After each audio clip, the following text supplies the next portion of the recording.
Hello guys, আশা করি সবাই ভালো আছেন। আমরা এখন আছি একটা মাঠের ভিতর।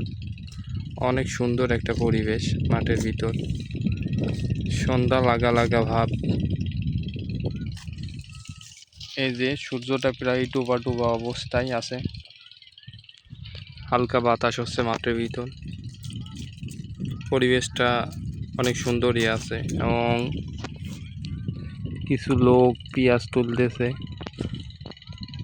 সব পেঁয়াজই তোলা হয়ে গেছে মাঠের, কিন্তু অল্প কিছু হয়তো মাঝে সাঝে কয়েকটা পেঁয়াজ তোলা হয়নি। তারা পেঁয়াজ তুলতেছে। ছাগল ঘাস খাচ্ছে। এই যে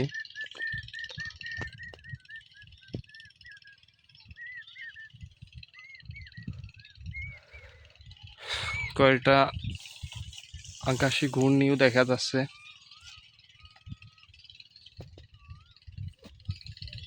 আসলে গ্রামের পরিবেশ মানে অনেক সুন্দর। এখানকার পরিবেশ, মানুষ, সব কিছুই অনেক সুন্দর।